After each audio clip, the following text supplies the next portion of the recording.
After pondering memento mori and my imminent death, as much as a 13-year-old can, that is, I have come to the conclusion that if there is one single thing that you could wish for, that you need to wish for when it comes to your death, is to wish, to hope that your funeral is as easy as possible for your loved ones. There's a scene in 100 Years of Solitude, the classic Colombian novel, where they need to bury the Colonel Aureliano Buendia, like the most popular character from the book, from like the greatest book ever. If you're a cultured person, you should know him. If not, please learn about 100 Years of Solitude. Anyway, there's a scene where he dies and they need to bury him. But they need to buy new shoes because he didn't have any shoes that actually fit him. If you need to put your family through financial, need I say, like ethical, moral trouble in order to bury you, then you probably have not been so successful in life as you might want to believe. If there is one single thing that you need to be sure of, to actually think about day to day, is if I died right now, how easy would my funeral be to set up? I know this is a grim goddamn subject, but it is the ultimate act of sympathy. Sympathy for your loved ones in a moment where you won't be there to actually benefit from that sympathy. It is the ultimate virtue when it comes to sympathy, making your funeral easy.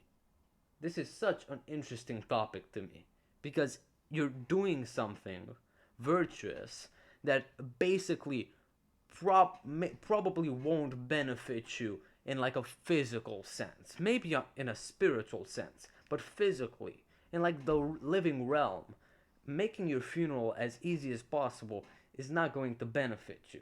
But it is certainly something that you should take into consideration. Why?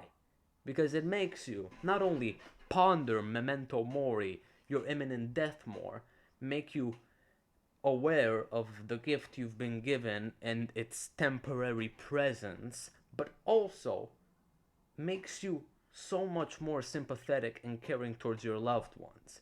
If you if you've even thought about your funeral, then what is stopping you from thinking about your mother's lunch? What is stopping you from cooking your mother's lunch if you can actively think about what would happen if she needed to organize a funeral for you? This is grim. I know this is goddamn grim. I know it's a disturbing topic to think about, but it unlocks endless sympathy. It unlocks virtue and motivation to live. It's grim, it's disturbing, but most of the things that are grim and disturbing are probably worth doing because they have unbelievable benefits behind them. Of course, like conceptually speaking, right? Going into an abandoned house is probably not going to have very clear benefits, very good benefits, right? Or any benefits at all. But a mental disturbance needs to be done, it needs to be like self afflicted from time to time because that's ultimately what makes a person strong. If you can't think about this grim subject, even though you know that even if you don't believe what I'm saying, it might have some benefits, actually being able to think about your funeral and actively trying to make it easy, right? It's going to make you stronger if you're able to think about your funeral like in a positive sense. How can I make my funeral easy? Because that's ultimately the last thing that is going to happen to us and the last thing our family is going to worry about when it comes to us. You don't want your family to be actively stressed about where they need to bury you, with what they need to like dress you in. The smartest people on earth, in my opinion, are the ones that know where their tombstone will be.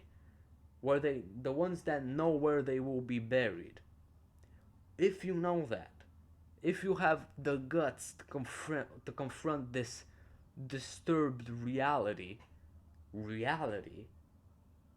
not only will you be more sympathetic, but honestly, not only do I respect you, that doesn't really matter, but you have insane mental toughness. You're going to be more sympathetic. You're going to be more aware of your death and more motivated to live. And you need to take into consideration as well that your funeral is one of the most important parts of the entire notion of you. The idea of your life is basically summed up in your funeral. What you've done in your life to make your funeral as easy as possible for your loved ones is the definition of your character, philosophy, and probably even virtue. I have been Elias Pisot, and don't forget, I'm just paraphrasing.